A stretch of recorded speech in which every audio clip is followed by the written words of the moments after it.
This episode of the Dorking Out Show is brought to you by the Globex Corporation. Celebrating the 20th anniversary of our Weather Control and Biological Warfare divisions, located in picturesque Cypress Creek. Globex. We dominate because we care. And guilt. Did you promise yourself you weren't going to eat the whole thing, but you did anyway? Then you need guilt. Houston, flight is go. Mila, let's go.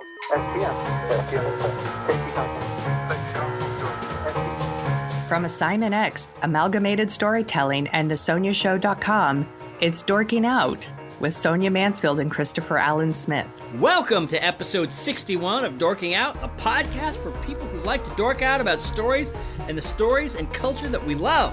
That means movies and TV, books and podcasts, and everywhere else we find stories that interest us. This is the Fall Movie Preview, Summer Movie Review edition. Rewind. Rewind, review. Whatever. Alliteration. Same difference. Alliteration is fun, but fine. Yeah, we can pretend like we're not writers.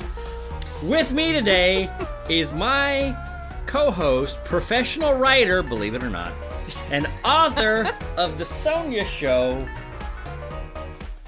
detailing the early years of somebody that would be really funny that I didn't think of finishing a joke. Sonia Mansfield. Hey there. Hey there. With me today is my co-host, Emmy Award-winning filmmaker and nerd author, Christopher Allen Smith. In theory. In theory. In this week's episode, we're in the same room at the same time. Which makes no difference to you. Sorry. But maybe a little bit to us. We talk about the summer movie season, our favorite movies, our least favorite movies, and what it all means. In our second segment, we look ahead to our most anticipated movies of the fall and winter movie seasons, movies that are not The Last Jedi. And finally, Peter Brown from Assignment X joins me, just me, maybe me, we'll see, I might call in, whatever, to talk about Game of Thrones. We've got a lot to talk about, so let's get this podcast started. Hey, want more Dorking Out? Yep. You can visit our website at dorkingoutshow.com. You can. And you can like us on Facebook or follow us on Twitter. On Twitter. Do you listen to us on iTunes? Yep. It's cool.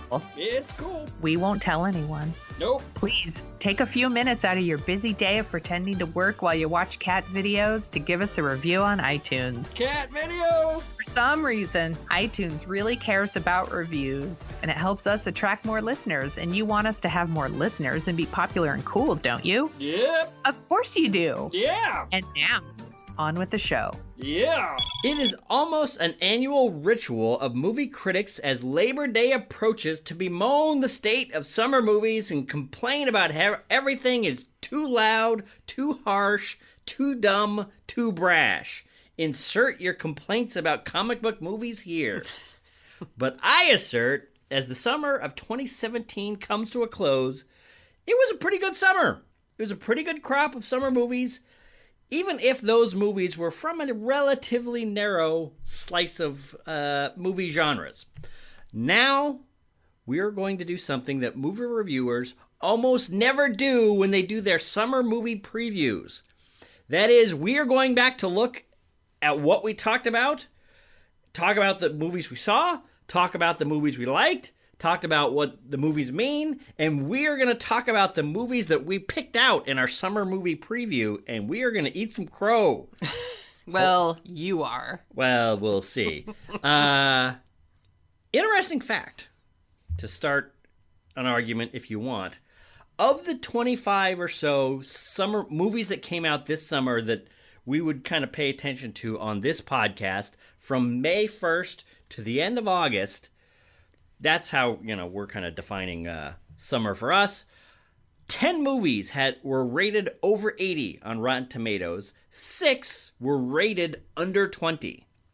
So in a robotic type of number crunching, we came out ahead. There were more good movies, kind of a lot more good movies. That's very Moneyball of you. It is very Moneyball of me. There's a lot more good movies that came out this year than bad movies, which I think is kind of interesting. Sonia, Yes. what say you about the summer of 2017? Am I out to lunch? Was it good? Was it bad? What do you think?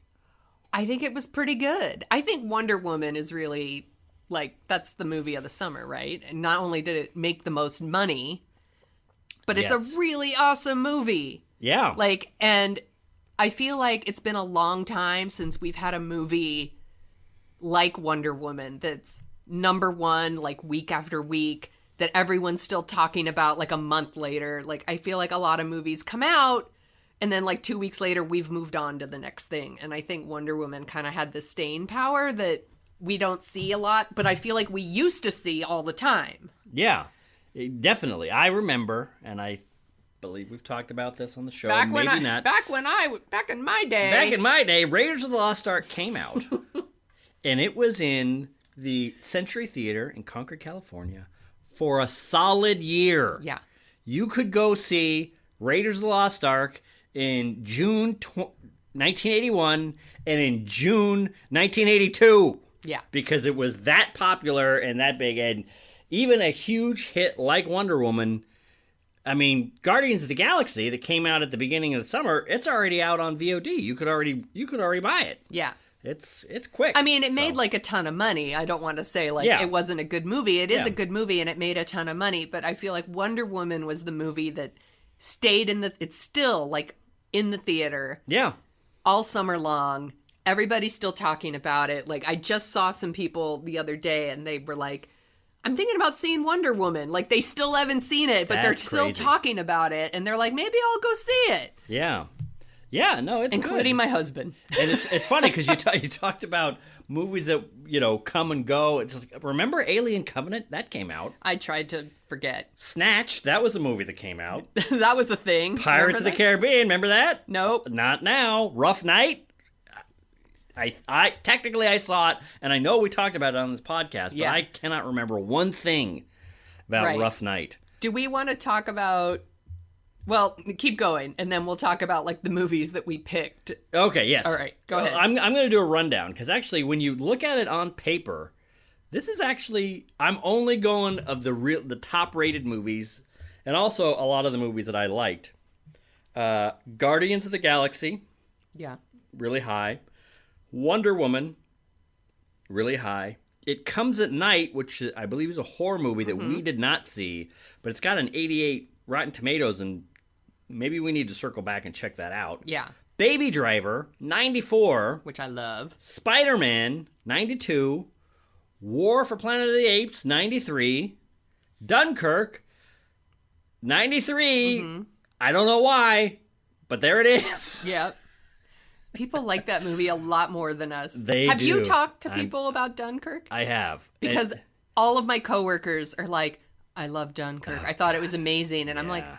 and I was like, yeah, well, it yeah. looked really great. And they're like, oh, I loved it. I was so I don't moved. get I it. was this. And I was like, oh, I wish I had connected to it the way you did. I'm actually pretty bummed. I'm stoked for them. I'm like, hey, that's great that you got to see it and you really liked it. I wish I liked it more.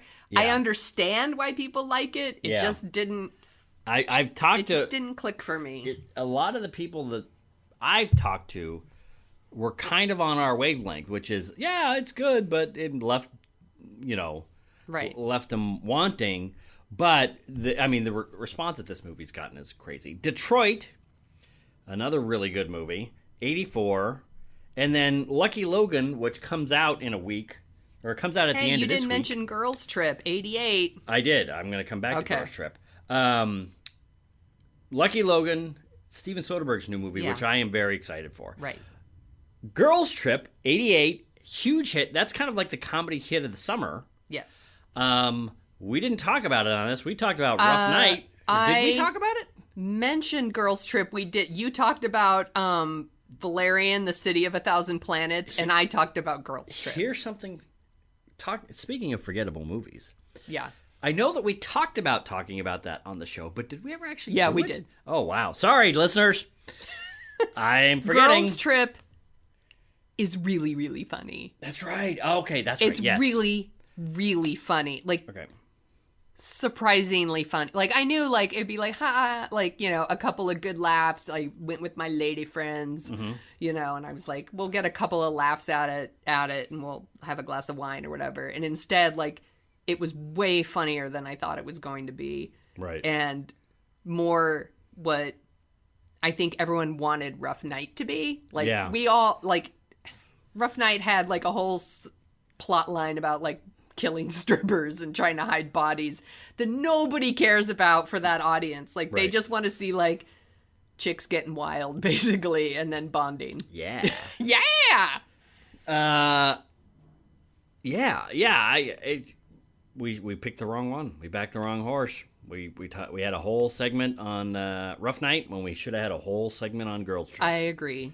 That was a wasted opportunity. And what were your favorites of the summer? My favorite, I really like Spider-Man. And which you'll be disappointed to hear I still haven't seen. Oh. I heard you talking to my husband earlier. Yeah, I'm not disappointed. I don't care about what you're seeing. I saw it. It was great. I'm not seeing it through your eyes. Maybe we'll go tomorrow night. Fine. Whatever. I've already seen it 3 times. So Spider-Man, what else? Wonder Woman, I really liked. Yeah. Here's something that's interesting. I put Wonder Woman on my list. I'm a little nervous about going back to see it. Because when I saw it the first time... You're afraid the magic will wear off. Yes, because here's the thing. I went to go see it. It was a really great movie-going experience. Fantastic movie-going experience. Really liked it. But then, a couple weeks later, I wanted to play hooky from work, and since I own the company, I'm able to do that. And I went to see it again in the day, kind of near the end of the day, and about halfway through, after she did the coming out of the trench and kicking ass in that little Belgian town, it was like, I don't want to watch the rest of this movie. Well, that's because the last act turns into, like, a big CGI cluster that is less interesting than the rest of the movie. Right, which is less interesting, but usually with movies like that where I like them this much, I can kind of go through them and keep going. But it was just like, I am not interested in the bad guy. I'm not interested in this. So I'm a little, I don't know. Let's see, what was I going to say? One thing that I thought was interesting was The House, with I don't even know what that movie is. Amy Poehler, Will Oh, Ferrell, God. about a couple. That movie came and went. It got a 17%, but that looked like the comedy I was really looking forward to in the summer, and it's just blew by. And there's, other than Girls Trip, there's not a lot out for summer comedies. Right. Snatched. No. Rough Night. Bleh. Right. The House. Bleh. And what about the Emoji Movie? The Hitman's. Oh God, the Emoji Movie. And then the Hitman's Bodyguard. 50%. It's got a higher Rotten Tomatoes score than I would have expected. But because that looks like a POS. That you say that, but it's not. It's no Emoji Movie. Apparently. Yeah. So yeah, I don't know. Maybe I'm a little bummed, and we talked about this a little bit in the intro. The kind of movie that is really working at the box office are big, loud, actiony genre, either sci-fi or comic book movies, and everything else. Well, it's not. There's not really a lot of other types of movies. Even the big train wrecks. The Mummy, Transformers: The Last Night, which I am happy to say is the lowest performing Transformers movie out there. Did you see it? No. Baywatch. Are you lying? No, I'm not. I didn't see it because I... Are you lying? No, that's the thing. I know you super love these movies. No, that's the thing. Is I hate all of them. But you've seen them all. But I've seen them all, and that's... You get 4 movies, Michael. That's it. 4's the limit. Fool me once, I'm only going to let you fool me 3 more times. That's it. Maybe it'll be better this time. That's right. Atomic Blonde, I want to see. You talked about seeing that. Yeah, that was on my... When we did our summer movie preview, I picked Wonder Woman, obviously. I picked Cars 3, which was good. I liked it. It's fine. I think it's a perfectly fine movie. It's a perfectly adequate hour and a half of something being projected on a movie screen. Technically, it's a movie. I think that's being a little harsh, but yes. I thought it was a fine movie for kids. And it exists. It's pretty unoffensive and it's a inoffensive. very existing movie. Oh, dear. And then I also picked Rough Night and Girls Trip. I had Rough Night, Girls Trip / in there. So I kind of lumped them together. So I was half right. Yeah, that's and true. And then my bomb was a pretty accurate pick. That was a spectacularly accurate pick. Was King Arthur, Legend of the Sword. The first of 6 movies. I'm sure the other ones will be awesome. That's right. Here's the thing. Fool me once, but... No, you know what? Because the idea... I think we talked about this because we never actually reviewed the movie that I would actually kind of be into if some studio... We're going to talk about this in a second when it comes to The Dark Tower.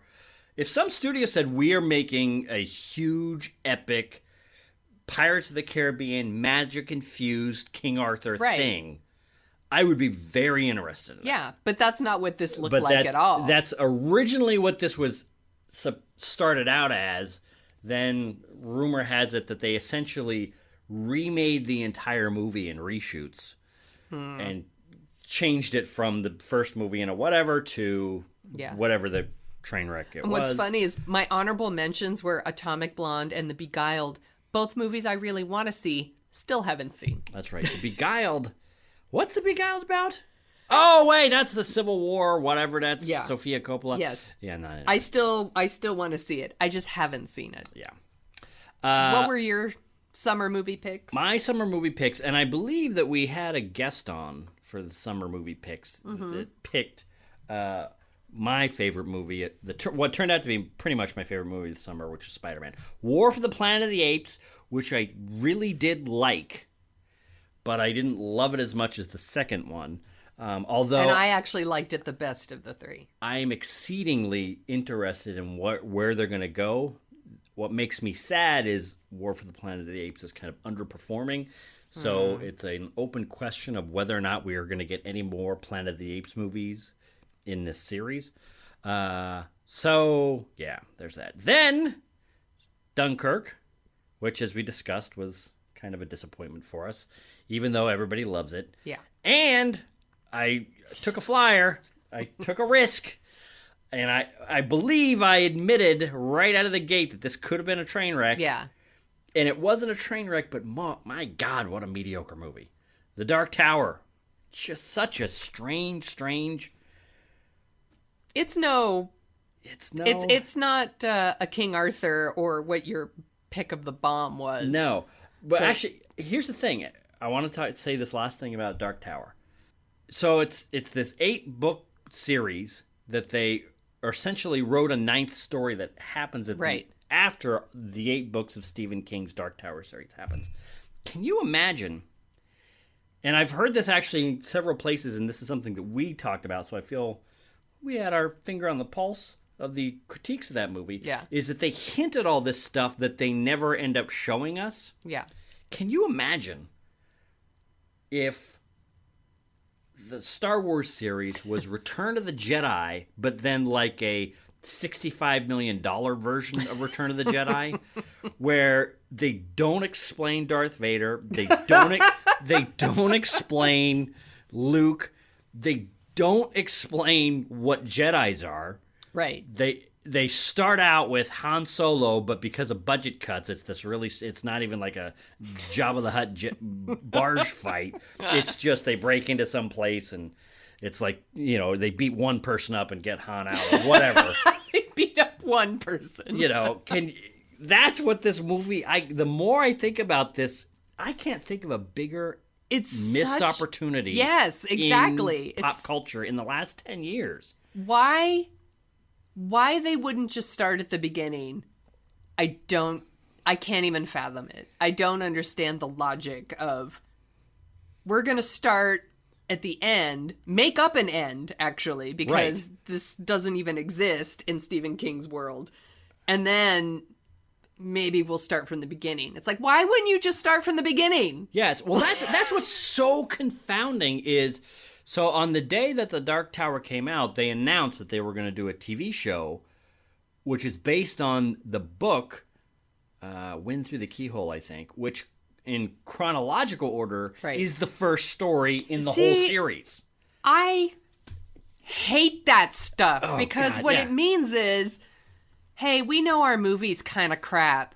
Yeah. But you're going to love the show. And it's like, no. Your movie needs to stand on its own as a movie. We're never going to get to the show. Yeah, because the show's not going to happen because your movie's crappy. Yes. So, yeah. So, and then, of course, your bomb. And then my bomb was The Mummy. Which it is. Which... I'm sure it made a lot of money worldwide. It made some money worldwide, and not a very. Apparently, it's still a bad it made enough for Universal to keep going forward, or at least on paper, they say they're going forward with the Dark Universe, connected universe of Universal monsters. But one thing I do want to talk about that we should talk about coming up, maybe, is. Rotten Tomatoes scores seem pretty extreme. Oh, yeah, they are. There's hardly anything here that's, like, in the middle. Yeah. It's all, like, 18%, 8%, and then it's, like, 80 90. and 90. That's right. Yeah, there's, like, The Dark Tower was a mediocre, forgettable movie. Right. It is not an 18. It is 18 and below. That's Rob Schneider territory, where it's just a complete eye-bleeding train wreck. And Dark Tower wasn't that. It was just not good. It was just mediocre. So, yeah. And then, like Baby Driver. I liked it. Yeah. Really enjoyable. 94, same score as The Dark Knight? I don't think so. No, not even close. Well, I really love Baby Driver. True. It's it's great, but it's probably one of my favorite movies of the year. Okay, maybe. Fine. Whatever. Or like War for the Planet of the Apes. Yeah. I really liked it. 93? I don't think so. That seems really high for me. Wonder Woman, really liked it. That's like a 81 for me, not a 92. Anyway. Really like Wonder Woman too. But, or like The Mummy, 16. It's not a 16, it's a 30, 35, 40. Did you like The Mummy more than Dark Tower? Oh my God. Talk about a battle of the mediocres. Man. Like if they were both on TV like right now and you had to watch one of them, which one would you watch? You know what? I would have to go with The Mummy. I think I might go with The Mummy too. Just because it surprises me to admit this, but I might go with The Mummy. I figured out why.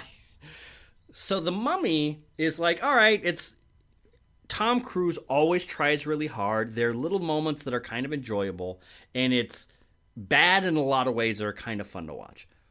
The Dark Tower is like watching your friend finally land the girl of his dreams, but he's too drunk, so he keeps saying dumb things throughout the evening. He's finally landed the first date, and you're like at the bar with him, and you're kind of watching from the corner, hanging out with your friends while you're seeing the date go on, and he just keeps screwing it up over and over and over until finally she just kind of, oh, it's late, I gotta get up early in the morning. But it's Saturday morning. You don't have a job that you gotta go to. No, I really have to, I'll see I have my ya. other job that you don't know about. That's right. Where you see them just wreck this beautiful chance that they had and I have to blow go it. use the restroom, and then she never comes back. That's right.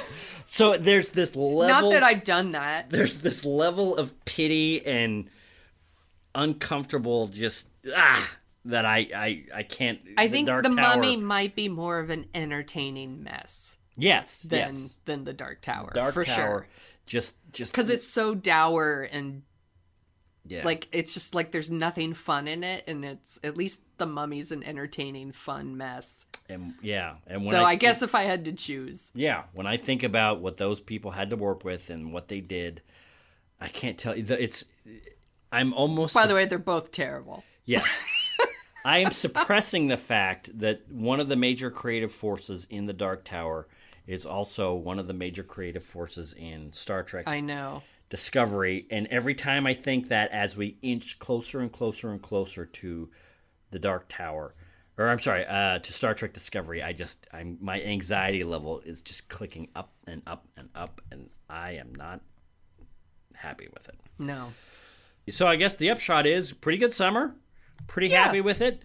Is there anything else that you would like to say about the summer of 2017 before we talk about the fall winter preview of 2017? No, let's move on. Pineapple princess, he calls me pineapple princess all day as he plays ukulele on the hill above the bay. Pineapple princess, I love you, you're the sweetest girl I've seen. Someday I'm gonna marry and you'll be my pineapple queen. Topic 2.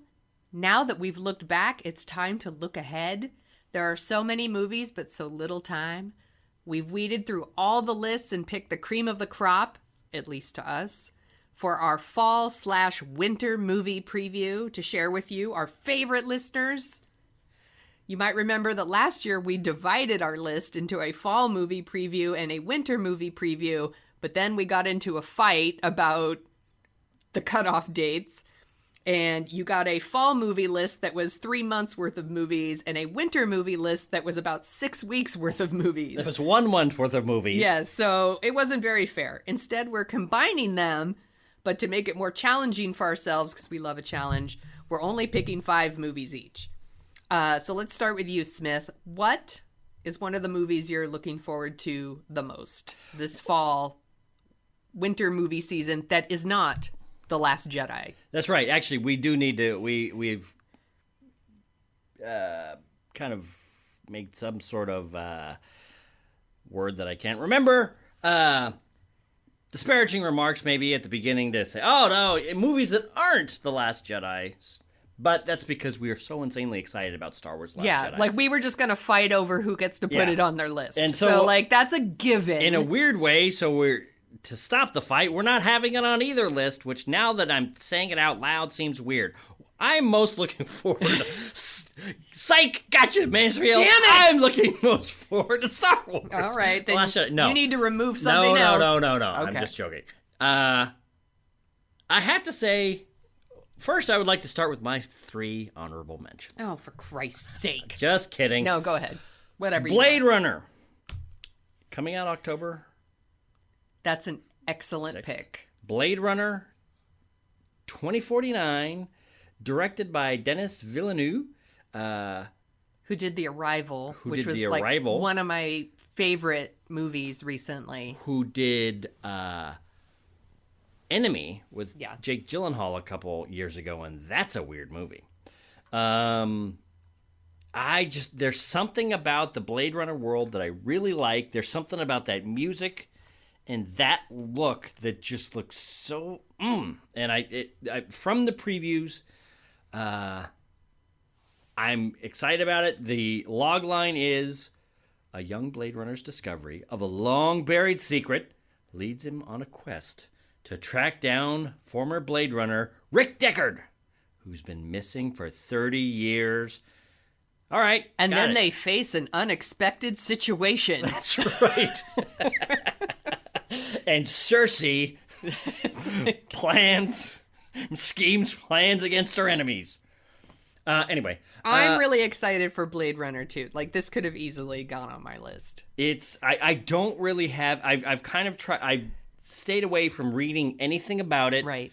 I've seen the previews. They don't really give a lot away, which I have to say I'm actually pretty happy with the previews for this movie because it looks exciting, but who knows what it's going to be. That's what I prefer they do. Yeah. I have to say I was really hesitant when I heard they were making this. I was like, I don't know. Come on. Yeah. I agree. Because Blade Runner is such a great movie. Yes. An iconic movie that's really set the tone for pretty much every sci-fi movie that's come after it in the way it looks and things like that. And I was like, do we need this?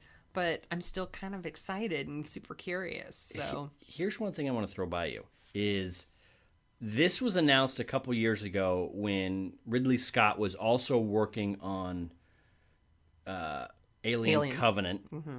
And there was some discussion about what it looked like is he was going back through his career and picking out the movies he thought he could build into franchises, and he was getting back to working on it. But so I was very hesitant, especially after Prometheus. I was very hesitant that, oh God, are we going to do this? Is now that he's kind of done this weird thing with the Alien franchise, is now he's going to do the same with Blade Runner and kind of mangle that franchise? And Right. can't we just have movies that are good and they just sit there? That we can still enjoy them. We don't need sequels to Especially this movie. remind us. Especially Blade Runner, because you look at it today, it looks insane. Yeah. Today. Yes. But I'm thinking with someone else directing, kind of young blood being infused in there, I'm actually feeling pretty hopeful about it. But, who knows? We'll see. So that is my movie that I'm very excited about. I'm just going in order of dates. So my first pick is Mother. Have you seen the previews for Mother? I've heard about it. Okay, it's written and directed by Darren Aronofsky, Yes. who did Black Swan and a movie that I think is absolutely terrifying, Requiem for a Dream. I must have been in some weird mood or not paying attention because everybody freaks out for that movie, and I can't even remember that. That movie is messed up. I need to see. I It's need to see it messed again. up. Anyway, I think Mother looks really creepy. I'm not even 100% sure what it's about, to be honest. Like, after seeing the preview, it looks like a bit of a, almost like a haunted. At first, I was like, is this like a haunted house movie? But then it's kind of almost like Rosemary Baby-ish, but there's no baby. It's kind of hard to explain, but it's got Jennifer Lawrence and Javier Bardem, Ed Harris, and Michelle Pfeiffer, and the previews look really creepy. And it played in front of Detroit, and the audience was freaking out, No about kidding. how creepy it was. Okay, I'm Like excited. all of them were like, ah! like it scary. Okay, I like that. So I'm in. Okay, That's number one on my list. cool. I've actually, some of you listeners may have heard, and Peter Brown, if you're hearing this now, I'm sorry. I've kind of sworn off trailers a little bit. It's because they give too much away. They give too much away, which is why we haven't had an episode of Dorking Out About Trailers in a while, and this is an unofficial announcement that we're not going to have one for quite a while, even more. So, sorry, Peter, that you found out that you're fired over a podcast. He's not fired. He's not fired. What's your next pick? Oh, my next pick is firing Peter Brown. No. My next pick comes out a week after Blade Runner. It's called Marshall. It is about a young Thurgood Marshall, the first African-American Supreme Court justice, as he battles through one of his career-defining cases. This stars Chadwick Boseman as Thurgood Marshall, also the Black Panther. Because everything has to be connected to the Marvel Universe for me to be interested in it. Even Thurgood Marshall. Point is, this is what looks like kind of an old. We've talked last week. We talked about old grown up adult adult movies that they don't make anymore, and a show like this would be almost like a Masters of Sex now. Or I'm sorry, a movie like this you could expect to be like some 10 episode. Right. We're gonna tell. This show is going to be about Thurgood Marshall, and season 1 is going to be about his early cases. Season 2 is going to be about Brown Board education. Season 3 is going to be about other cases. Season 4, he's going to get on the Supreme Court. Season 5, anyway. So you could imagine the prestige television version of this. But I have to say, I'm just interested in him just seeing a really nice, well done, top level period drama about an important historical figure. And the thing that I like about it is what it looks like it's doing is this is not Thurgood Marshall where we meet him when he's a young kid and see the trauma of his young years, and then he becomes a lawyer, and then he goes through 20 cases, and then he becomes a Supreme Court justice, and then he dies in old age, and I got it. It doesn't condense everything into one movie so we don't really get to pay attention. This takes kind of like the Steven Spielberg Lincoln approach, which is we're focusing on this one relatively small period where we get to see them do their thing at a very interesting time without all of the regular biopic problems of cramming too much in. It's just focused and tight, and the previews, we're going to have links to all these movies, most of which have previews. So it's directed by Reginald Hudlin, who directed, or he produced Django Unchained. He directed House Party. He directed Boomerang. So By the way, I super love House Party. So perhaps my... I really do. That's good. Actually, he produced... Where's the reboot of House Party, you Bernie guys? Mac show. So anyway, I love Bernie Mac show too. Perhaps maybe I'm expecting too much of this, but I don't care. I'm interested in it. Yeah. So yeah. Speaking of true stories, that is going to tie into my next pick, but also there was an episode recently of the Pure Cinema podcast with Larry Kwasowski. Yes. Did I pronounce that right? I don't know. Did you listen to that? Probably not. Not yet. Haven't gotten to he's it one yet. of the co-writers of like The People versus Larry Flint and The People versus O.J. Simpson and things like that. And they did a whole list about like movies based on true stories.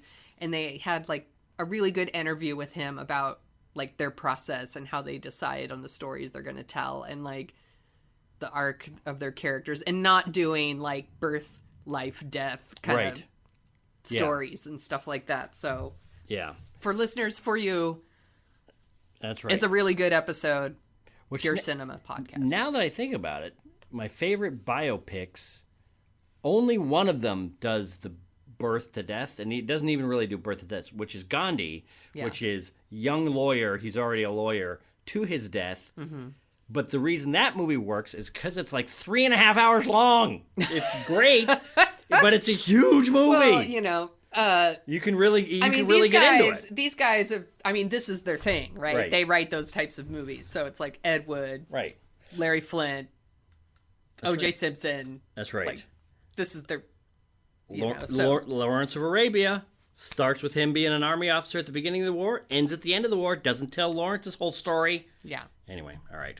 So this kind of ties into my next pick, which is Battle of the Sexes, which comes out September 22nd, and it's about the 1973 tennis matchup between Billie Jean King and Bobby Riggs. That looks like a lot of fun. And it stars Emma Stone and Steve Carell, and it's directed by Jonathan Dayton and Valerie Ferris, who also did Little Miss Sunshine, which is a movie I really like. It's one, and that's one of those movies. Every time I see it's on, I'm like, "Oh, Little Miss Sunshine's on," and I watch it. I haven't seen it. I really like Little Miss Sunshine. I understand why other people don't, but I really like it. I think it stands the test of time. I'm pretty excited for this movie. I'm interested in the subject matter. It's got a really good cast. I like these directors. Yeah. It's got a fantastic preview for all the talk that I just said about skipping previews. Well, I really like this one preview. isn't going to spoil anything for you because you already know how this one ends, but... The guy wins, right? Yes. Spoiler alert. Actually, I don't. So if I did just actually spoil that, because that is what actually happened, which I cannot doubt, I am sorry for spoiling this thing by guessing which one. Sorry about spoiling something that's been around since 1973. That's right. Sorry about spoiling True Life for you guys. My next movie is almost like having a new Coen Brothers movie come down the pike. It is directed by George Clooney, written by Joel and Ethan Coen, and it is Suburbicon, starring Matt Damon, Oscar Isaac, Julianne Moore. This is what looks like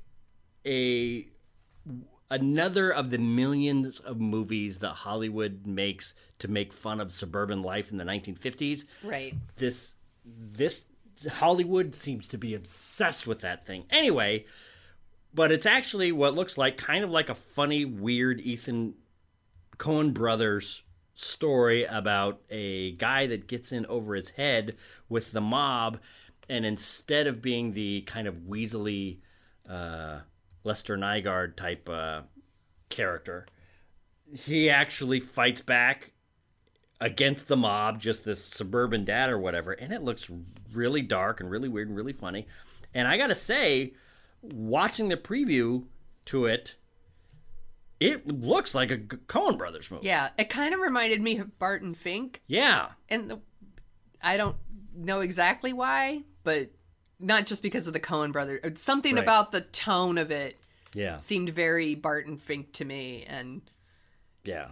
I love Coen Brothers movies, and I think George Clooney's a really good director. So He is. Yeah. that's a good pick. Yeah. You know what? Hold on. I'm going to go look here at the writing career of the Coen Brothers, because they're insane directors that are just really good.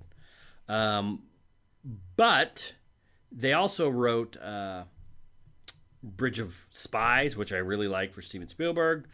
Let's see. Suburbicon, Going Places, Hail Caesar, Unbroken. Oh, weird. They wrote Unbroken. I still haven't Did they seen read Unbroken? Oh, they did. I didn't like Unbroken at all. I haven't seen Hail Caesar, but I've been told that I probably would super love it. It's a lot of fun.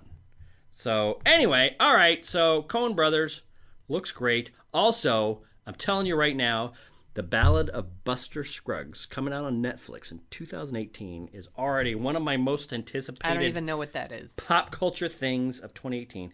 It is a 6-episode anthology series written and directed by the Coen Brothers. Oh. Western.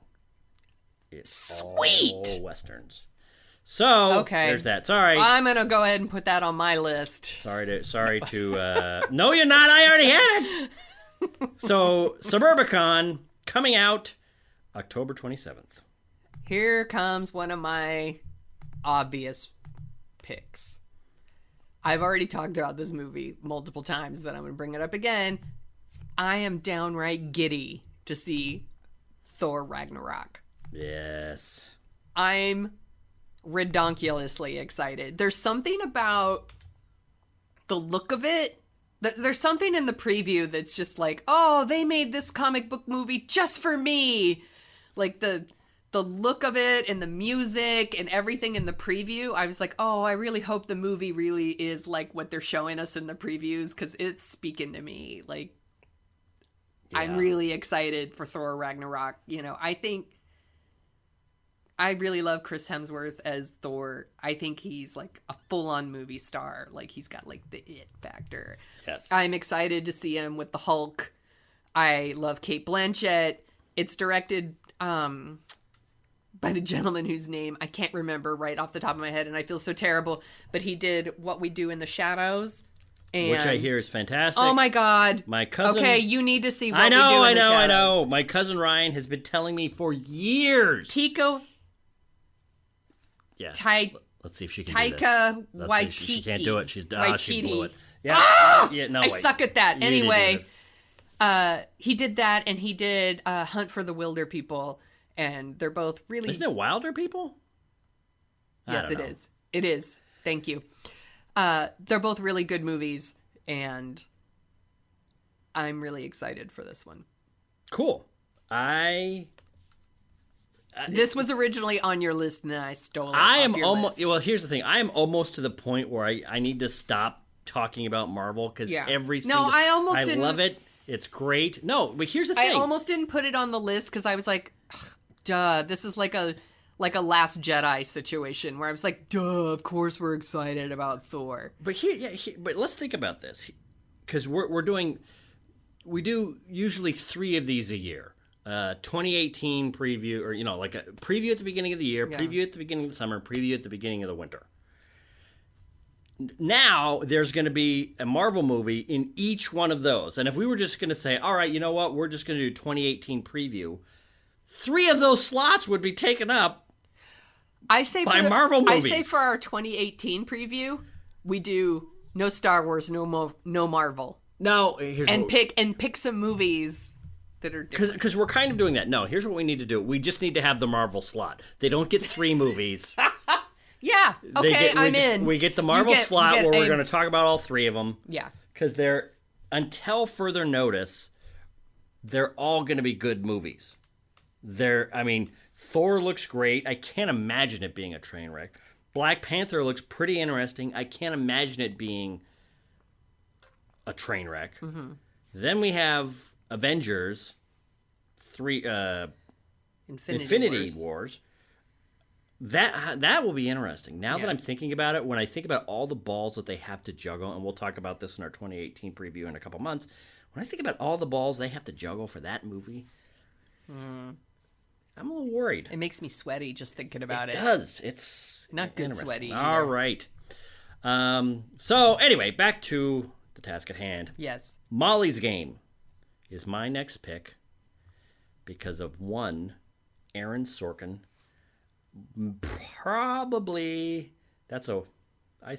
Probably my favorite writer of the last 20 years. I love absolutely everything he's done. This is his directing debut. It is the true story of an Olympic-class skier who ran the world's most exclusive high-stakes poker game. It's got Jessica Chastain in it. Got Jessica Chastain, Idris Elba, Chris O'Dowd, which, all right, who cares? I love all those people, actually. Kevin Costner. I love Chris O'Dowd. Michael Cera. Graham Greene's in this. That's good cast. Wait a minute! This has Kevin Costner and Graham Greene together again! Finally, after 25 years, it's after the Dances with Wolves reunion that only Smith has been waiting for. What are you talking about? Actually, yeah. I hope Mary McDowell's in this movie. Oh my God, wouldn't that be insane? Wouldn't that be insane? All right, keep going. No, so this is just, I'm very interested in it. Aaron Sorkin is one of those creators that every single thing they've done I've found interesting. Either really good, among my favorite things, or even if it's a misfire like studio whatever on the Sunset Strip, it's like, all right, I can pay attention to that. Did you like The Newsroom? I did. And then it really kind of went off the rails. I think it became a self-parody of itself. I couldn't get into it. Here's something that's very interesting, and I can't figure out why. My little son Dell. He's not little. He's not little now, but when Newsroom came out, he was little. He really liked the Newsroom. That's funny. He liked to watch it. And weird. now that hold on, I got to look at this. Go on to your next one, and then I'm going to circle back to this. Okay. Well, I was going to say, one of the things I like about Aaron Sorkin is dialogue is a bit of a lost art. Yeah. In movies. Like, it's really more about, like, how do we get from point A to B to C, and then credits, and let's build our world and our franchise. Right. And when you watch older movies, I hate to, once again, be like, back in my day, but, I mean, go back to, like, the 30s and 40s and things like, and the dialogue is just, like... Yeah, it's tight. You know, and it's good. really tight and really fun, and there's a rhythm to it, and it's really good, and we just don't have a lot of that. And Aaron Sorkin is one of the few writers that still has that. Yes. So even like something with The Newsroom that I don't like, I appreciate that it has something to say and that there's dialogue, like proper good dialogue. Now, do they talk the way normal people talk? No, they do not. No, they don't. But that's okay because we're not all that smart. We're not all that clever, but we want to be. Yeah. So we like seeing that sort of thing in a movie. It gives us something to aspire to. And here's the thing that's great about Aaron Sorkin. And it turns out Dell was 9 or 10. I thought for some reason he was like 4 when he was starting to watch this. And I thought it was very strange that he was so interested in The Newsroom. But he was 10. So that makes sense. Anyway, so the thing that's so great about him is he does have a extremely particular style of dialogue, but his subjects, it always makes sense. Right.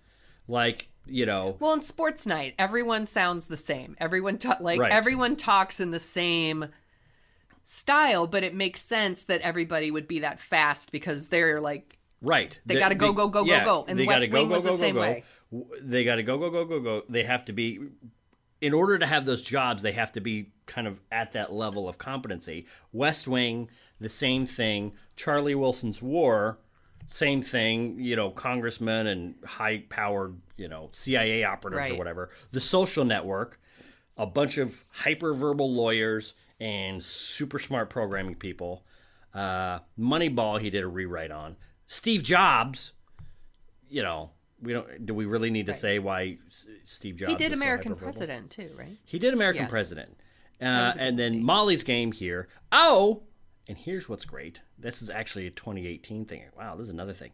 They're doing a live, NBC is doing a live version of A Few Good Men with Alec Baldwin. Oh, that's pretty sweet. That's coming up. I am very interested in that. I am sorry if this segment is devolving into the 2018 Okay. movie. Let's move on to my next one. Yeah. Coming out December 22nd, probably for a limited release. We talked about this earlier. The Papers. Oh. So this is directed by Steven Spielberg, and it's got Meryl Streep, Tom Hanks, and Alison Brie. Oh my God. It's about the fight between the Washington Post and Richard Nixon over the Pentagon Papers. And honestly, with Spielberg in that kind of cast, Yeah. I mean, come on. Yeah. Given And this is another example of, here's another one of those like adult dramas that we don't see a lot of that it takes a Spielberg to make, apparently. Yeah. Yes. Yeah, you know what? That was going to be on my list too. There's a really good cast for this one. Let me open it up here Yeah, because it actually had it's more. insane. So it was like Alison Brie, Tom Hanks, Carrie Coon, Meryl Streep, Sarah Paulson, Jesse Plemons, Bradley Whitford, David Cross, Bob Odenkirk. Like, That's right. It's a really- Mr. Show reunion. Finally, a Mr. Show reunion. Like, that's a really awesome cast. Yeah, no, that's fantastic. That's I am really interested in that. I'm hoping that it's more in the vein of Bridge of Spies Spielberg Right. than Lincoln Spielberg, even though Lincoln is coming more and more on. What's another? I guess Amistad is an example of a movie where I'm in important Spielberg mode. Yeah. But now that I'm saying that, the more I see Amistad, the more I like it. The more I see Lincoln, the more I like it. So maybe, you know what? Yeah, he can do whatever he wants. He's Spielberg. Yeah, he's Spielberg, and he still makes movies that are so good. They're so fun to watch and so interesting and engaging and whatever. All right, my last movie comes out December 22nd. It is Alexander Payne's new movie. That's exciting. It stars Kristen Wiig and Matt Damon, Laura Dern and Christoph Waltz, Jason Sudeikis and Neil Patrick Harris. Holy smokes. There's lots of good people. There's a lot of good people in there. It's called Downsizing. It is about a social satire in which a guy realizes he would have a better life if he were to shrink himself. Now, here's the thing about this movie is, as you can tell from me just reading the cast and getting excited as I'm recording this live, I know almost nothing about this movie. I knew Matt Damon was in it, Kristen Wiig was in it, but Alexander Payne, writing, directing, he's one of those filmmakers that they get to do whatever they want until they really biff, because he's just, all of his movies are either great or really good. He did Election. He did About Schmidt, which I wouldn't say that's a biff, but I was not super thrilled with that. He did The Descendants, which was a fantastic movie from a couple of years ago. He did Sideways. Yeah, so he's done a lot of good stuff. And, oh wow, I didn't know he executive produced Hung. Oh, God, I totally forgot about that show. Interesting. Yeah, it was a fine show. It was all right. Yeah. All right, so, yeah, that's Downsizing. I will watch that one. Coming out in December. See it on Christmas, if you like. So that is my last official pick before I get to my honorable mentions. Yes. But first, what is your last pick? My last pick doesn't even have a title yet. Oh, that's right. It is the untitled Paul Thomas Anderson film coming out Christmas Day, and it stars Daniel Day-Lewis in what might be his last movie ever. Oh God, I hope that's not true. And it's like, I know nothing about this movie. It's Daniel Day-Lewis stars as a 1950s dressmaker. That's all I know. You know what? And I'm like, okay, like I'm in. Like these guys work together on There Will Be Blood. I love Paul Thomas Anderson. I'm interested in his movies. I think he has an interesting point of view. I don't even know what else to say. Like, I'll see it. Sure. What did you think of The Master? Because I'm all in for Paul Thomas Anderson. That's the only one I haven't seen. Master, I wasn't super thrilled with, and then he did Inherent Vice, right? Let's look it up. I think he did, and I wasn't a huge fan of that one either. So I'm a little worried that maybe the bloom is off the rose for Paul Thomas Anderson. You are right. For me, at least, because other people love those movies. But that's so funny. I was like, couldn't... I was like, oh, I love There Will Be Blood. I love Punch Drunk Love. You know, I'm like, I loved Magnolias. Yeah. I love Boogie Nights. I Yep. love Heart 8. Like, those are the only ones I was thinking of. I didn't even think of anything after that. Well, yeah, that's the thing. Well, maybe I should be concerned, but Maybe. it's still on my Maybe not, list. though. I don't know. So, yeah, I am interested in that. I mean, so. Come on, Daniel Day-Lewis. Yeah, no, I get it. I get it. He needs I to. totally This get needs it. to not be his last. Well, movie. you know what's That's funny the saddest is thing I ever. believe he also announced that he was going into dressmaking. That's what he's doing. No, he's not. That's what he said. Never mind. He- He's not retiring. he Then. used This to- is all a promotional stunt. Here's the thing, though. Between movies, my understanding is since Lincoln and before Lincoln, he was doing. He was a cobbler in Italy. I'm serious. That's what he was doing, which is fine, cool. Mm-hmm. But he's done this thing where he'll leave for several years, and he's announced like, "Oh, I'm not doing it." But now he doesn't have an agent. He's like, he's done. He's fired his agent. He's told them, "Stop sending me stuff. I'm out." So I hope that's not true. Because here's the thing about great actors. I bet, even without an agent, couldn't, yeah, he could. someone awesome like Spielberg or something still just call him and be like, Yeah. come on, buddy, do my movie. He could pull a Bill Murray where he. Yeah, I was just going to say, isn't that what Bill Murray does? Where But- basically people have to track him down to golf courses But and here's the harass thing: him. the list of movies Bill Murray has missed out on because he doesn't have a proper answering service is crazy. I don't have any of those on immediate recall right now, but look it up on the internet. Bill Murray missed out on whatever because Right. yeah, roles Bill Murray missed out on. Look it up. But actually, you know what? I'm going to look that up, and I'm gonna regale our listeners with that tale. Talk to me about your honorable mentions. Okay, so I have a couple here. I'm just throwing this one out there because I know I'm going to see it with my lady friends. I will totally see A Bad Mom's Christmas. I know we're not going to talk right. about it on the show, Hey, baby. but I'm totally going to see it. I'm interested in The Greatest Showman, starring Hugh Jackman. It is a musical about the story. It's about P.T. Barnum. I love musicals. It's written by the same guys who did songs for La La Land.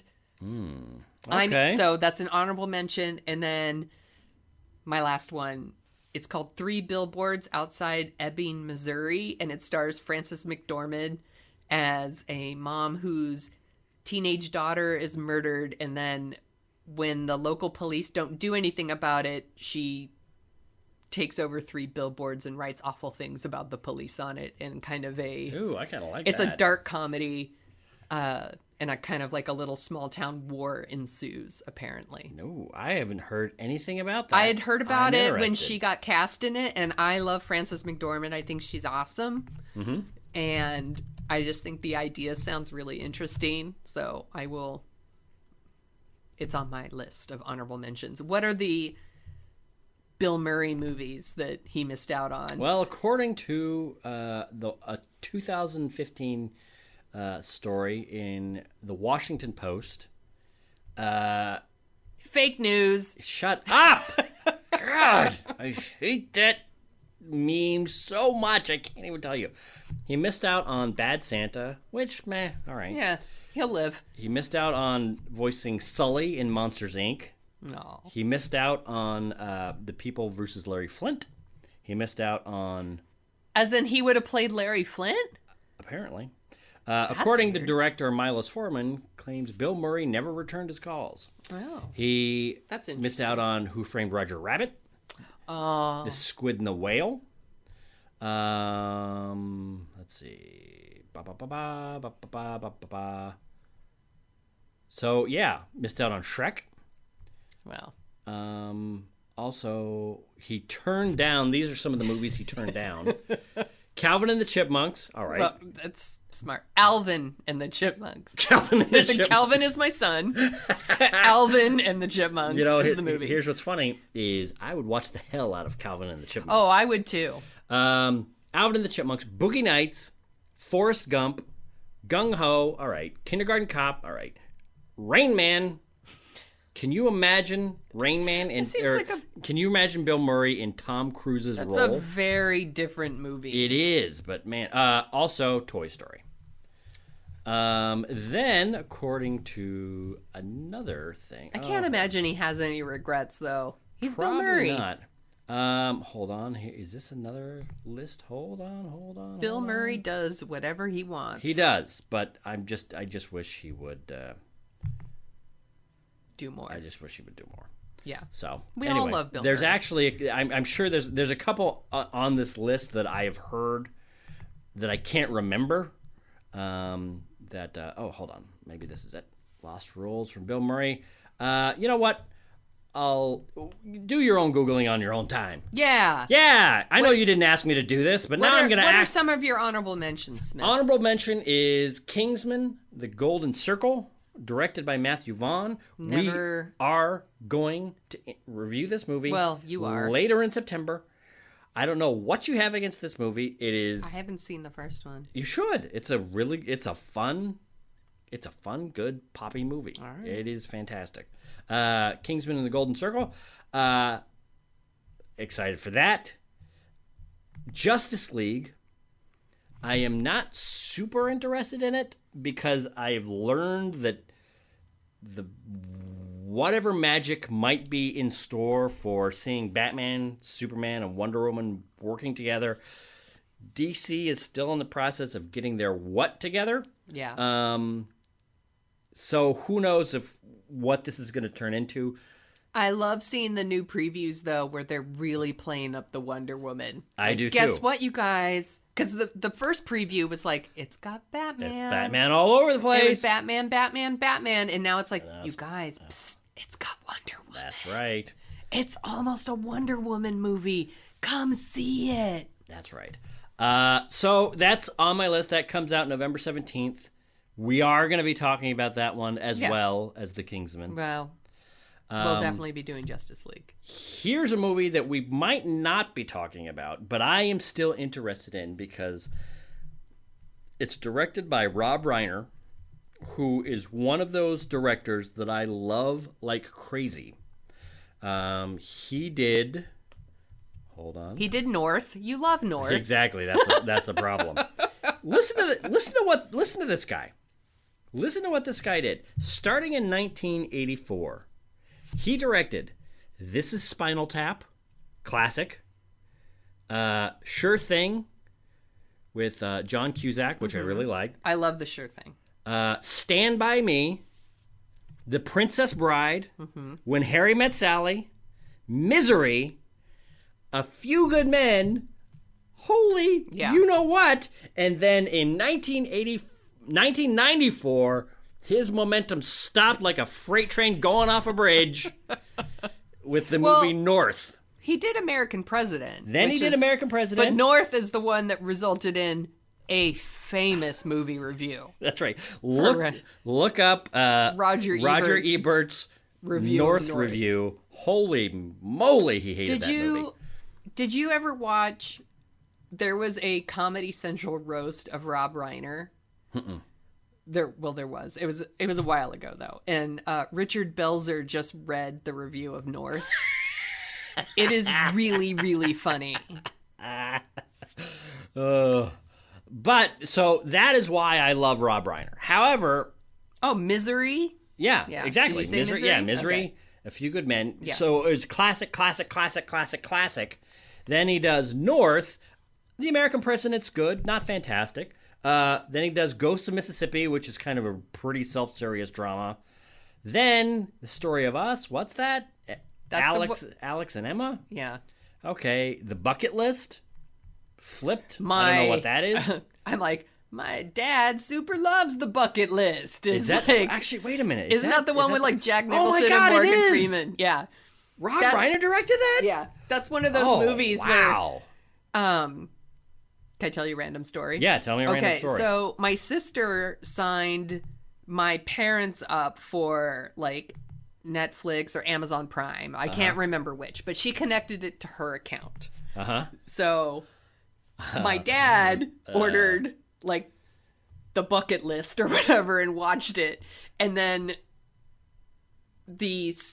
I guess it was Amazon, is now like, oh, you're an old person. You might like Last Vegas. Like it continued to recommend like these really old like movies for old people basically to her. And she's like, God. Like she set them up with their own account. I love that. But it was so funny. We were cracking up about it. She's like, it keeps recommending Las Vegas to me. Oh, that's funny.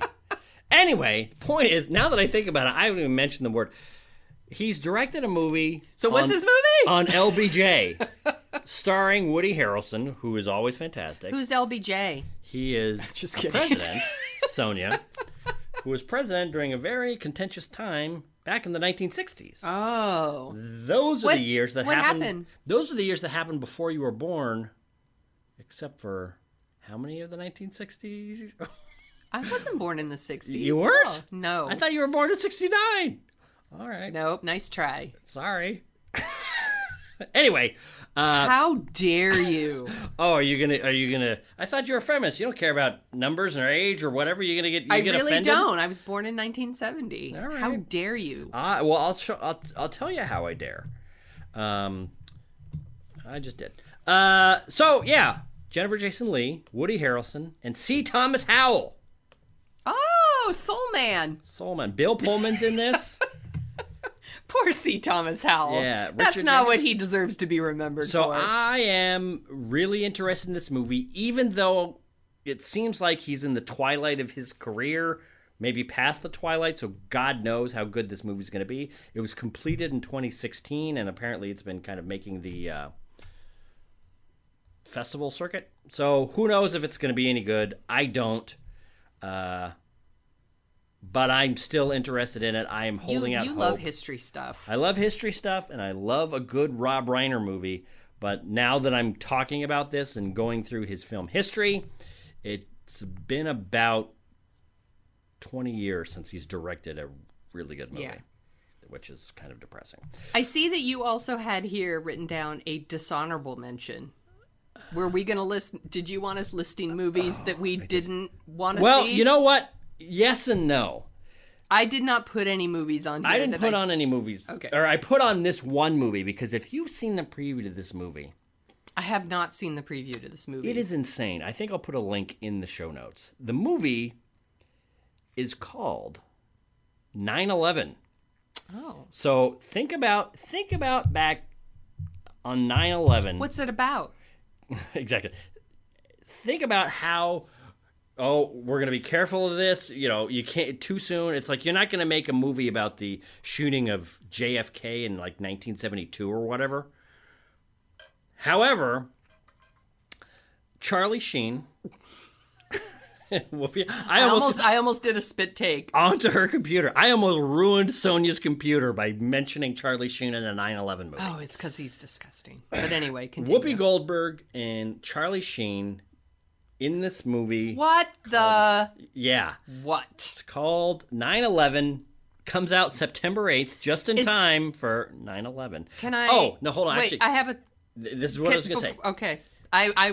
Okay, I'll come right back to you. Okay. Imagine the delicacy that Hollywood was dealing with 9/11 and 9/11 imagery and all that stuff. And to think that the movie that gets to call itself 9/11, those iconic words in the English language, is this movie starring Charlie Sheen is just insane.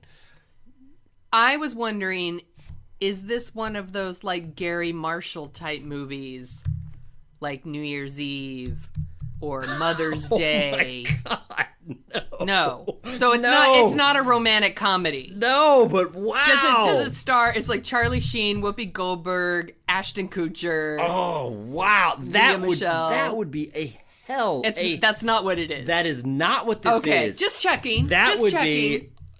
That might be the only way that this movie could be a worse idea. Is if that was the. Oh my God, that's amazing. Hold on, let me look here. It is directed by Martin Guigi.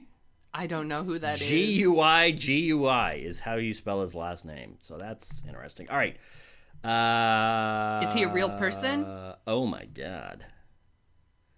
So you may remember Oh dear. Martin Guigi from his directing efforts of Beneath the Darkness, or My Ex-Girlfriend's Wedding, or National Lampoon's Cattle Call. Woo! Oh my God. Oh my God. Do you remember? Oh. Look at it. It's like Charlie Sheen, Whoopi Goldberg, Gina Gershon. Come on, Gina Gershon. Louis Guzman, what are you doing in this movie? I know. It's, you know what's sad about this? And I don't think we're going to offend our friend Anthony C. Ferrante, friend of the podcast, director of the Sharknado movies, when we say this. There's a certain arc that actors have in Hollywood where they come up, they're in kind of supporting roles, and then they go up through the things, and they get to be stars for a while, and then they kind of maybe make some missteps or whatever, and you love them, and then they kind of vanish, and then a couple years later, you find them in some random straight-to-video movie or something, or they've had their run. They're used to be leading men, but they're not leading men anymore. They used to be up-and-coming comedians. They're not up-and-coming anymore. And they land in movies like Sharknado or any one of the millions of sci-fi channel shows. Yeah, that are super fun to watch. They're super fun to watch. This is, it's almost as if, like if Lifetime or if the History Channel had like those intentionally schlocky, if the History Channel made intentionally schlocky, we want you to laugh at this movie type movies, this would be it. I can't believe that this movie exists. Yeah. Jacqueline Bisset is in this movie. Bruce Davidson is in this movie. It's like all these people that used... Smith, you should have saved this movie for your Oscar prediction episode. Louis Guzman, he used to be somebody. He used to be... Whoopi Goldberg's got an Oscar for crying out loud. She needs to give it back. That's not okay. Let's not start telling African Americans what they need to get back, Sonia Mansfield. But... Come on, this movie is terrible. No, I agree. This is really quite indefensible. Also, Charlie Sheen, ew. I know. It's like, ew. why are they... Why? How do they even... Have you seen Charlie Sheen lately? Have you? The dude looks like a demon. No. How do they make him look like a normal human being? They don't. We're gonna have a link in the show notes. He looks wrecked. He looks really not good. Yeah. So anyway, that's the dishonorable mention. That is our fall and winter 2017 preview. We hoped you enjoyed it. Please tweet at us or go to our Facebook page to talk to us about the movies that you were looking forward to most. Yes. And now, let's talk about Game of Thrones!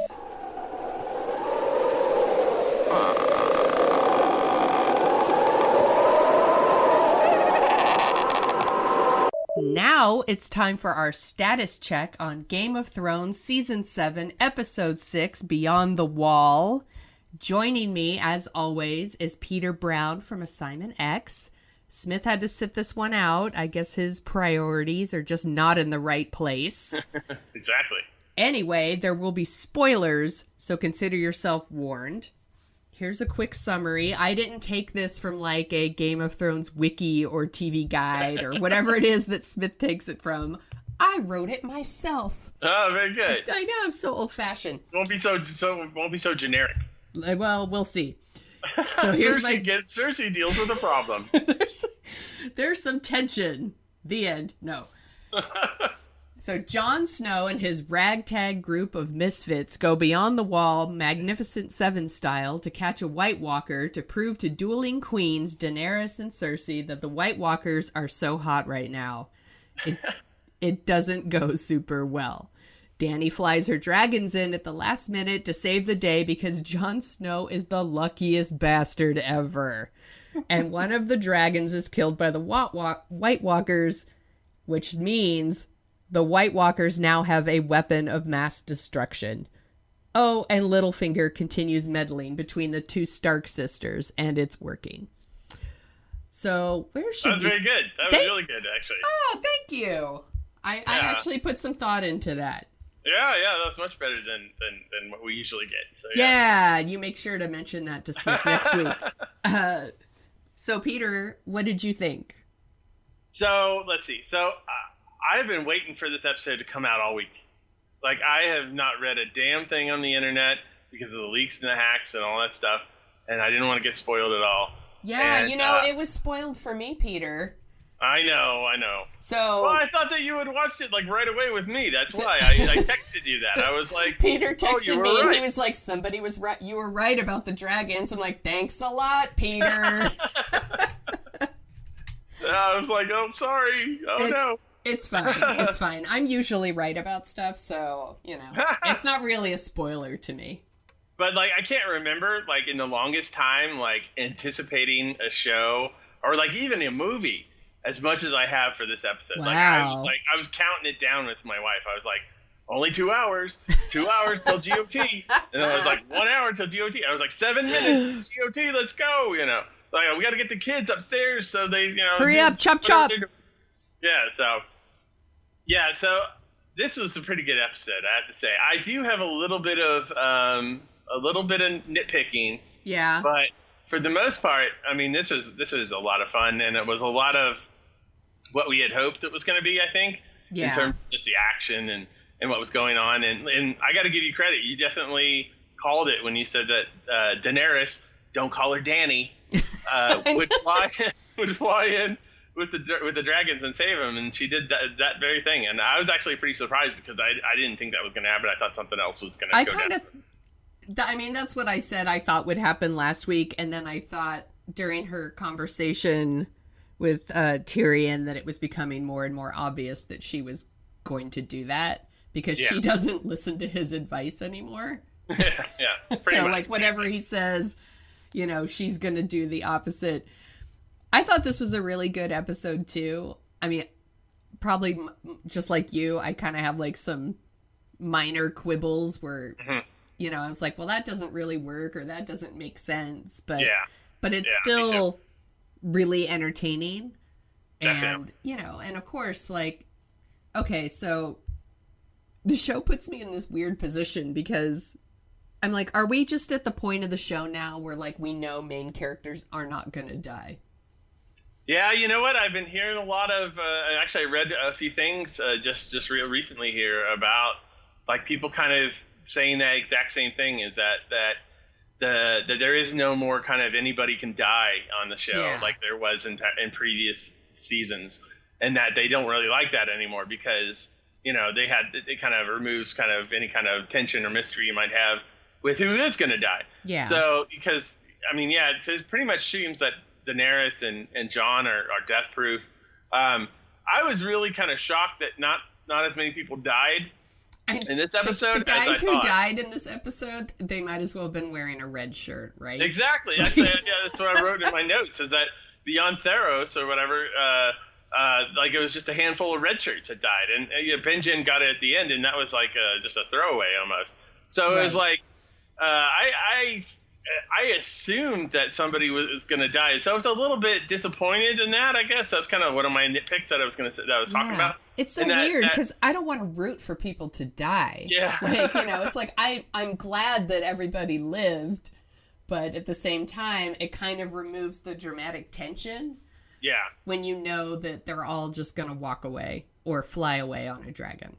I mean, I assumed that someone was gonna bite it, like that it was of importance, maybe like Jorah Mormont or the Hound, and I thought for sure Beric was gonna die, but none of those guys did. They teased that that Tormund was going to die, and I was like on the edge of my seat, going, no, Yeah, don't kill not Tormund. him. Don't kill Tormund. And like, so that was like when I see that happening, I was like, oh no, that's that's the big one who they're gonna kill off. And I was like, oh man, we see the Brienne of Tarth and Tormund romance like flourish. We'll never see that. So I was like, oh no, don't do that. And then they of course the Hound saved him. So which I thought was interesting too, that actually he went and saved him. Yeah, the Hound keeps jumping in there. Didn't he save Jorah too? Yeah, he did. Yeah. On the dragon. Yeah, he saved him when they were flying away. What a stud he turned out to be.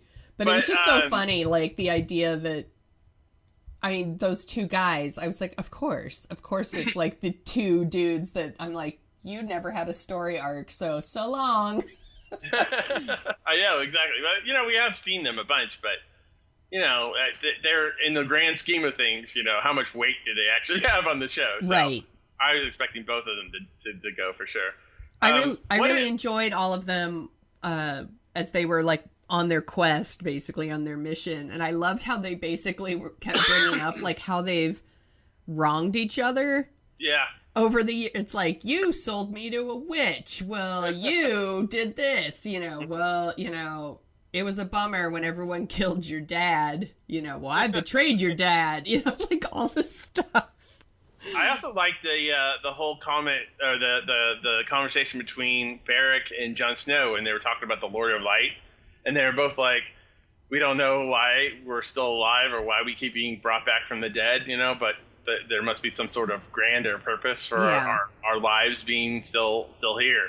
And so I don't know if that was kind of some sort of foreshadowing, like Beric's going to go down heroically or something, and that's why he didn't die in this, and then maybe Jon also has some sort of purpose to fulfill, also maybe kind of going out maybe like in a blaze of glory kind of in a similar way or something. I'm not sure, but I guess we'll have to see. I don't know.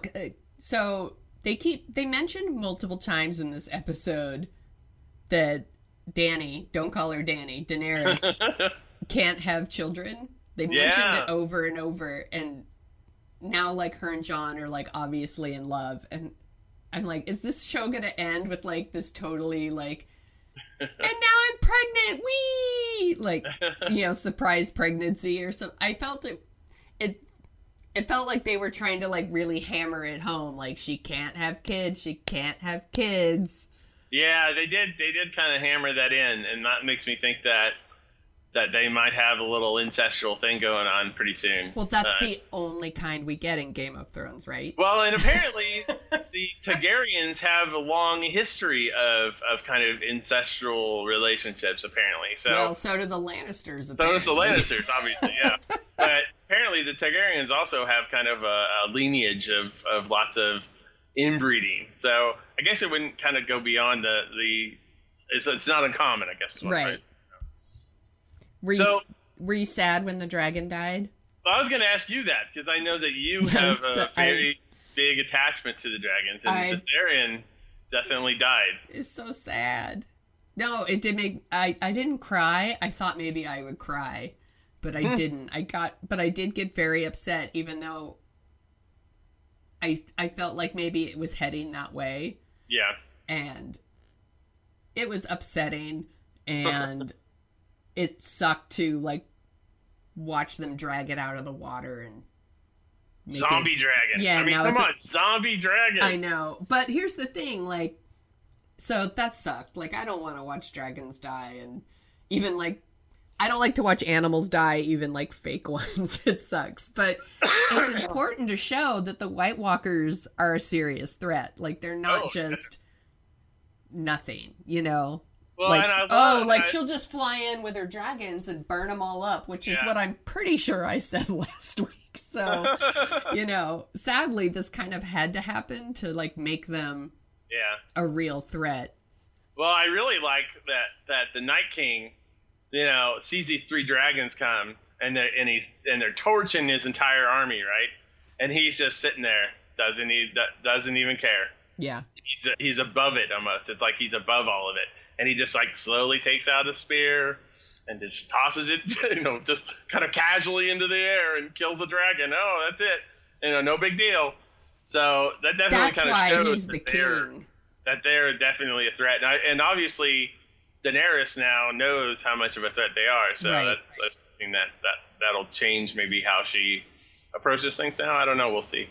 Why didn't he just throw a spear at the dude sitting in the middle of a frozen lake? I thought that's what he was going to do, actually, at first. I was like, oh no, Jon Snow's gonna get speared, and then the Red Queen's gonna have to bring him back or something. I thought that might be where they were going, but Like, why wait it out? yeah, I don't know. That was one of those things where I was like, huh, okay. So can we talk a little bit about my fan fiction here? Yes, of course. I was going to bring it up. You know I would. So several seasons ago, obviously we talk about it all the time, but this is what happened. So several seasons ago, I had come up with in my own mind, like this whole Game of Thrones, how it would end, like fiction basically, and it was that Jon and Daenerys would fall in love and they would get married, and then they would use their dragons and her armies to repel and then defeat the White Walkers.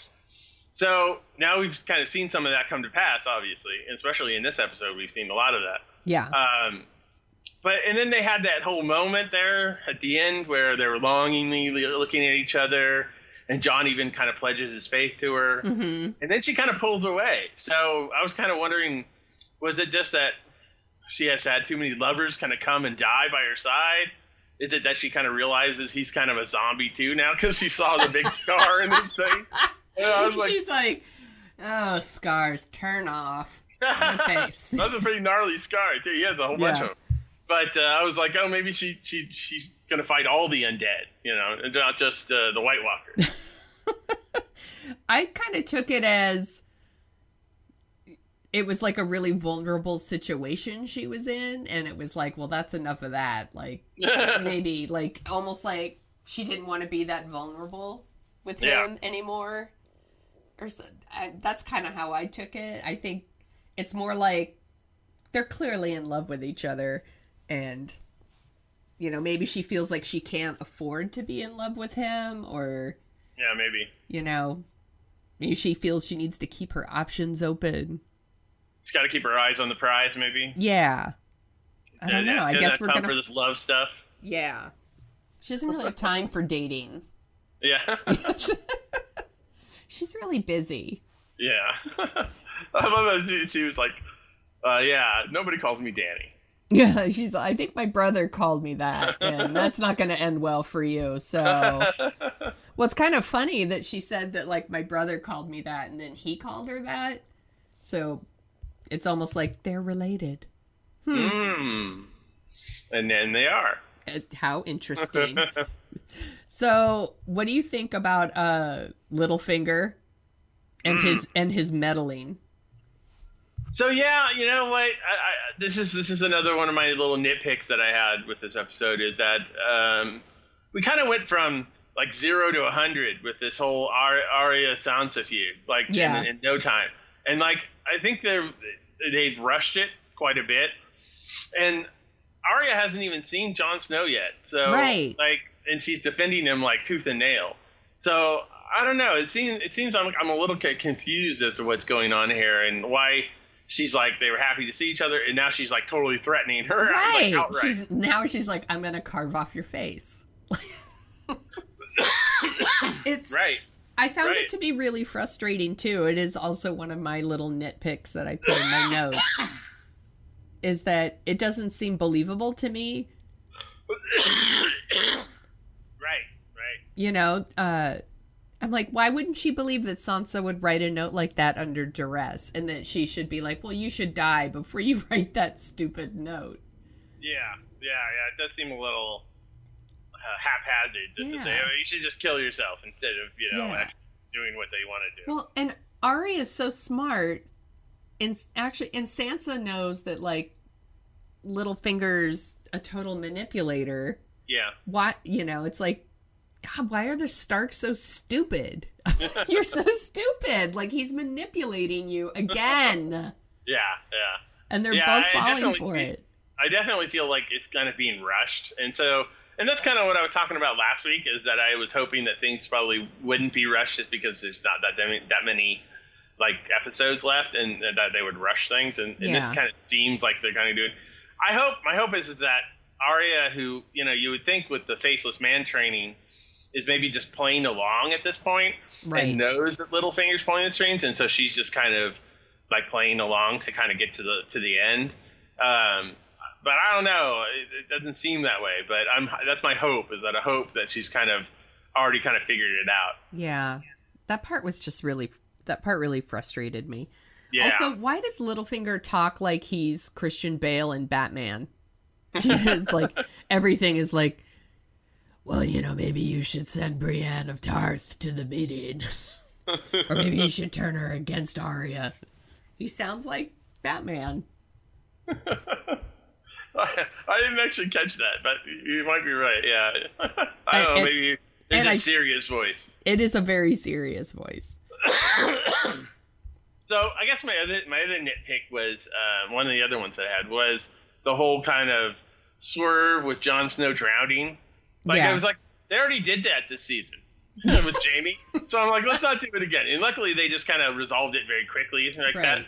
And then it was like, oh, he just saved himself from drowning. However, now he's just going to be devoured by zombies. Right. And then like his uncle Benjen just kind of rides in and saves him, only to die. Because Jon is the luckiest bastard ever. And it's like, which again is just like totally rushed because they've been building kind of Benjen as this guy who's kind of the savior of these people, and we haven't seen a lot of him, but every time he's just like saving somebody, right? He's like the white knight coming in to save somebody over and over again.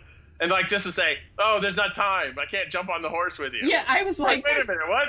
There's plenty of time. Get on the horse. You could spare 5 seconds to get on the horse. I think the horse will carry you both. I think it's okay.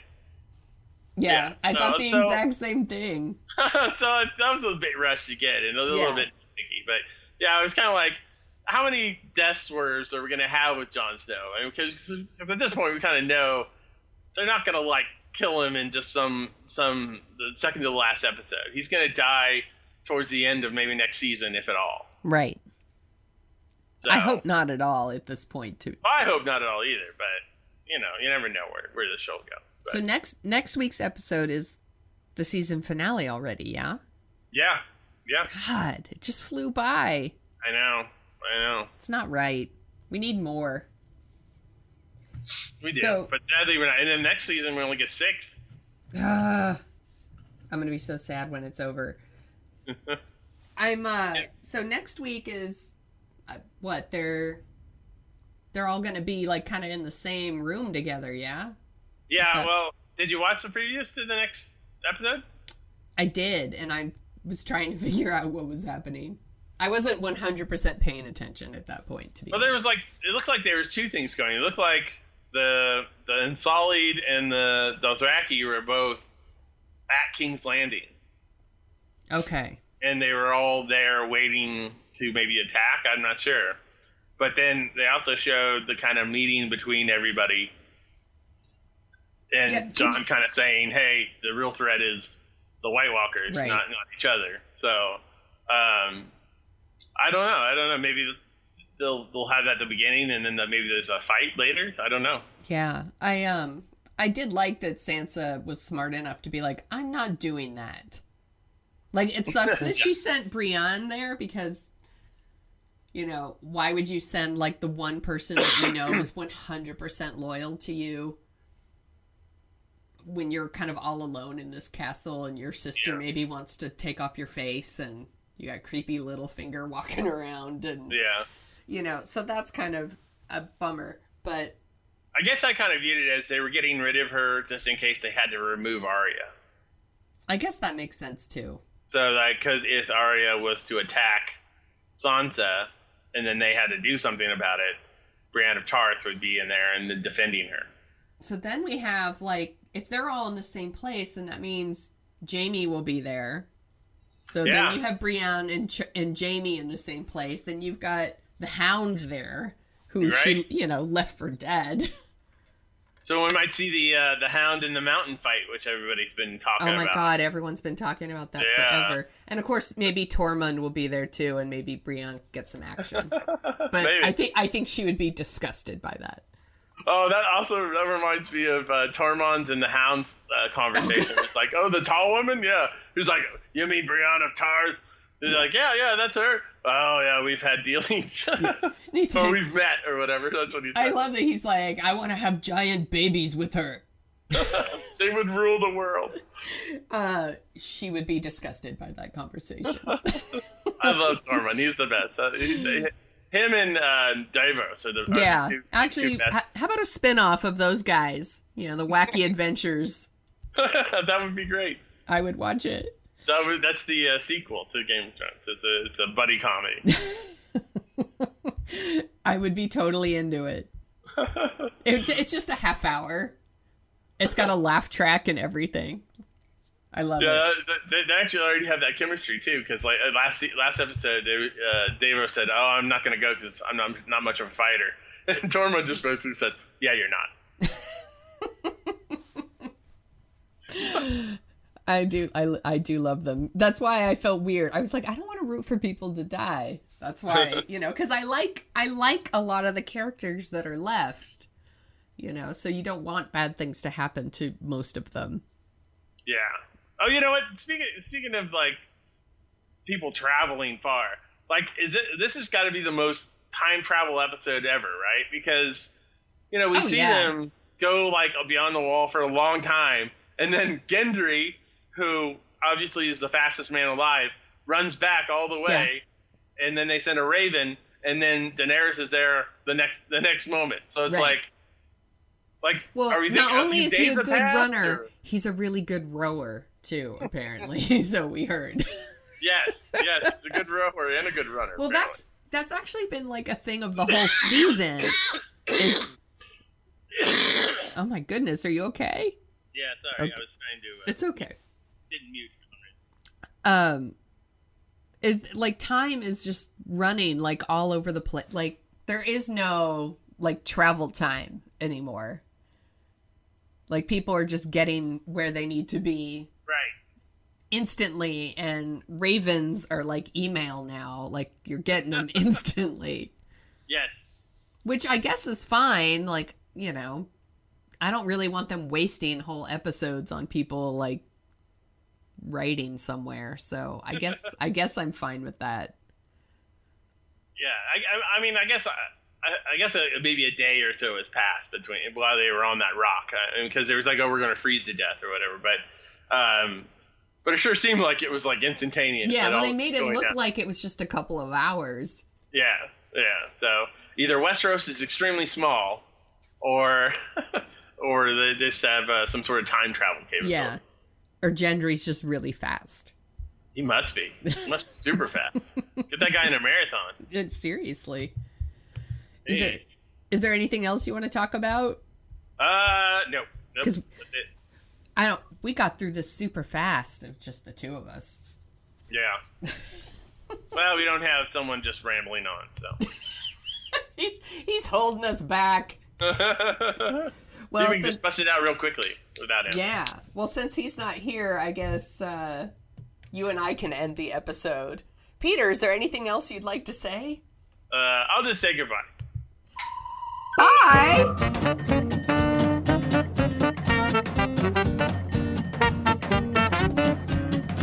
The Dorking Out Show is on Twitter at Dorking Out Show, where you can find Chris at Jet Jurgens and Sonia at The Sonia Show. You can read about Sonia's random adventures at thesoniashow.com and track the slow and creeping progress of Chris's novel and his other hijinks at jetjurgens.com. You can find out more about The Dorking Out Show at dorkingoutshow.com. While you're over there, you can support us by giving us a review on iTunes. We have a handy-dandy iTunes link to whisk you right back to 2007, where you can leave your review and 5-star rating in iTunes. We'd do it for your podcast. Want to dork out even more? Well, you can sign up for our newsletter, where you'll get all the headlines we use as fuel for the show. That's it for this week. Thanks for listening.